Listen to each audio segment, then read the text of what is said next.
जय श्री राधे कृष्ण। आप सभी का आपके अपने YouTube channel BK Mishra present में बहुत बहुत स्वागत है। आइए आज आप सब सुनेंगे मोहिनी एकादशी द्वादशी पारण के दिन तुलसी माता की कथा। इसी प्रकार से ज्ञानवर्धक जानकारियाँ प्राप्त करते रहने के लिए, व्रत पूजा के बारे में जानने के लिए, कथा को सुनने के लिए चैनल पे अगर आप पहली बार आए हैं तो चैनल को लाल बटन दबा करके सब्सक्राइब करें, साथ में बेल आइकन घंटी को दबाएं ताकि आने वाली वीडियो का नोटिफिकेशन आपको समय से मिलता रहे। वीडियो को लाइक करें, कमेंट में माता तुलसी की जय जरूर लिखें। जो भी भक्त सच्ची श्रद्धा के साथ भगवान विष्णु का पूजन करते हैं, भगवान शालिग्राम का पूजन करते हैं, माता तुलसी का पूजन करते हैं, एकादशी का व्रत करते हैं, इससे भगवान श्री हरि विष्णु अति प्रसन्न होते हैं और अपना कृपा प्रदान करते हैं।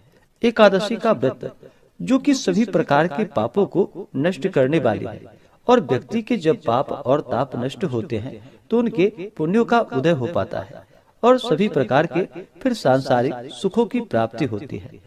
हिंदू धर्म में तुलसी का बड़ा ही विशेष महत्व माना गया है। माता तुलसी जो कि अपने भक्तों के सभी प्रकार के पापों को नष्ट करने वाली है और भगवान विष्णु को जो कि तुलसी दल अति प्रिय होता है।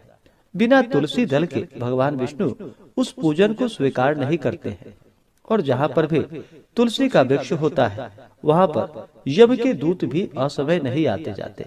इसलिए चाहिए कि माता तुलसी का पूजन करे और तुलसी वृक्ष के नीचे जो कि दीपक जलाने चाहिए। इससे माता तुलसी अपना कृपा प्रदान करती है। माता तुलसी का विवाह जो कि भगवान शालिग्राम के साथ विधि विधान के साथ कार्तिक के महीने में किया जाता है और प्रत्येक दिन भगवान विष्णु का पूजन करना चाहिए। भगवान विष्णु के पूजन के साथ साथ माता तुलसी का पूजन करते हुए कथा भी श्रवण करना चाहिए। इससे भगवान विष्णु और माता तुलसी का कृपा प्राप्त होता है। तो आइए सुनते हैं द्वादशी पारण के दिन तुलसी माता की कथा। अगर आप एकादशी व्रत द्वादशी पारणा तिथि के दिन ब्राह्मण दक्षिणा, अन्नदान, वस्त्रदान, गौदान आदि के लिए देना चाहते हो तो आप अपनी श्रद्धा और सामर्थ्य के अनुसार हमें डिस्क्रिप्शन में जाकर के वहां से गूगल पे, फोन पे या अकाउंट नंबर के माध्यम से आप अपने श्रद्धा और सामर्थ्य के अनुसार हमें ब्राह्मण दक्षिणा प्रदान कर सकते हैं। तो बोलिए प्रेम से माता तुलसी की जय, भगवान श्री हरि विष्णु की जय, माता लक्ष्मी की जय, भगवान शालिग्राम की जय, एकादशी माता की जय, सर्व देवी देवता की जय। तुलसी से जुड़ी हुई एक कथा जो कि बड़ी ही प्रचलित है। श्रीमद् देवी भागवत पुराण में इनके दिव्य अवतरण की दिव्य लीला कथा भी बताई गई है। एक बार भगवान शिव ने अपने तेज को समुद्र में फेंक दिया। उससे एक महातेजस्वी बालक ने जन्म लिया। यह बालक जो कि आगे चलकर जालंधर के नाम से पराक्रमी दैत्य राजा बना। इसकी राजधानी का नाम जो कि जालंधर नगरी पड़ा। दैत्यराज काल नेमी की कन्या वृंदा का विवाह जालंधर से हुआ। जालंधर जो कि महाराक्षस था, अपनी सत्ता के मद में चूर होकर उसने माता लक्ष्मी को पाने की कामना से युद्ध किया, परंतु समुद्र से ही उत्पन्न होने के कारण माता लक्ष्मी ने उसे अपने भाई के रूप में स्वीकार किया।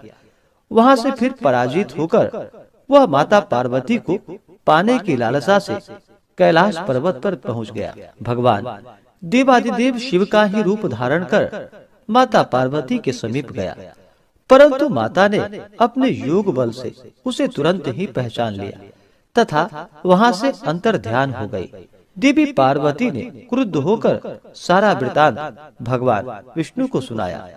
जालंधर की पत्नी वृंदा अत्यंत ही पतिव्रता स्त्री थी। उसी के पतिव्रत धर्म की शक्ति से जालंधर ना तो मारा जाता था और ना ही पराजित होता था। इसलिए जालंधर का नाश करने के लिए वृंदा के पतिव्रत धर्म को भंग करना बहुत ही जरूरी था। इसी कारण भगवान विष्णु ऋषि का वेश धारण कर वन में पहुँचे। वहाँ वृंदा अकेली ही भ्रमण कर रही थी, वहाँ पर घूम रही थी। भगवान के साथ दो मायावी राक्षस भी थे, जिन्हें देखकर वृंदा भयभीत हो गई। ऋषि ने वृंदा के सामने पल में दोनों को भस्म कर दिया। उनकी शक्ति को देखकर वृंदा ने कैलाश पर्वत पर महादेव के साथ युद्ध कर रहे अपने पति जालंधर के बारे में पूछा। ऋषि ने अपने माया जाल से 2 वानर को प्रकट किए। एक वानर के हाथ में जालंधर का सिर था तथा दूसरे के हाथ में धड़ था। अपने पति की यह दशा को देखकर वृंदा मूर्छित होकर वहीं पर गिर पड़ी। होश में आने पर उन्होंने ऋषि रूपी भगवान से विनती की कि वह उसके पति को जीवित करे। भगवान ने अपनी माया से पुनः जालंधर का सिर धड़ से जोड़ दिया, परंतु स्वयं भी वह उसी शरीर में प्रवेश कर गए। वृंदा को इस छल का जरा भी पता न चल पाया। जालंधर बने भगवान के साथ वृंदा पतिव्रता सा व्यवहार करने लगी, जिससे उसका सतीत्व भंग हो गया। ऐसा होते ही वृंदा का पति जालंधर, जो कि भगवान शिव से युद्ध कर रहा था, वह युद्ध में हार गया और मारा गया। इस सारे लीला का जब वृंदा को पता चला तो वह क्रुद्ध होकर भगवान विष्णु को, जो कि शिला होने का श्राप दे दिया तथा स्वयं भी सती हो गई। जब वृंदा भस्म हुई, वहां पर तुलसी का पौधा उगा। भगवान विष्णु ने वृंदा से कहा कि हे वृंदा, तुम अपने सतीत्व के कारण मुझे लक्ष्मी से भी अधिक प्रिय हो गई हो। अब तुम तुलसी के रूप में सदा ही मेरे साथ रहोगी। जो मनुष्य मेरे शालिग्राम रूप के साथ तुलसी का विवाह करेगा, पूजा करेगा, उसे इस लोक और परलोक में विपुल यश की प्राप्ति होगी। जिस घर में तुलसी होती है, वहाँ पर यम के दूत भी असमय नहीं आ जा सकते। गंगा व नर्मदा के जल में स्नान तथा तुलसी का पूजन बराबर माना जाता है, चाहे मनुष्य कितना भी पापी क्यों ना हो। मृत्यु के समय जिसके प्राण मंजरी रहित तुलसी और गंगा जल मुख में रखकर निकल जाते हैं, वह पापों से मुक्त होकर वैकुंठ धाम को प्राप्त होता है। जो मनुष्य तुलसी व आंवले की छाया में अपने पितरों का श्राद्ध करता है, उसके पितर भी मोक्ष को प्राप्त हो जाते हैं।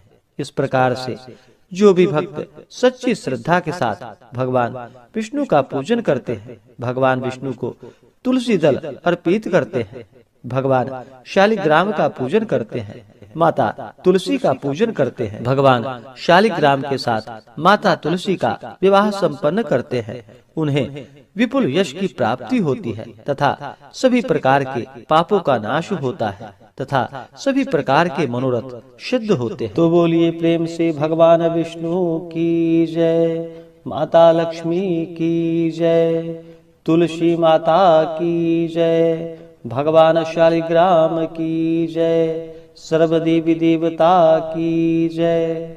इसी प्रकार से जो भी भक्त सच्ची श्रद्धा के साथ नियम और निष्ठा के साथ भगवान विष्णु का पूजन करते हैं, भगवान शालिग्राम का पूजन करते हैं, तुलसी माता का पूजन करते हैं, उनके सभी प्रकार के दुख और कष्ट दूर हो जाते हैं तथा भगवान विष्णु की कृपा से, माता तुलसी माता लक्ष्मी की कृपा से व्यक्ति के सभी प्रकार के पाप और ताप नष्ट हो जाते हैं तथा सुख और समृद्धि की प्राप्ति होती है।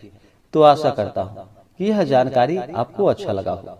ऐसे ही ज्ञानवर्धक जानकारियाँ प्राप्त करने के लिए हमारे इस चैनल पे अगर आप नए हैं तो चैनल को लाल बटन दबा करके सब्सक्राइब करें, साथ में बेल आइकन घंटी को दबाएं ताकि मेरे वीडियो का नोटिफिकेशन आपको समय से मिलता रहे।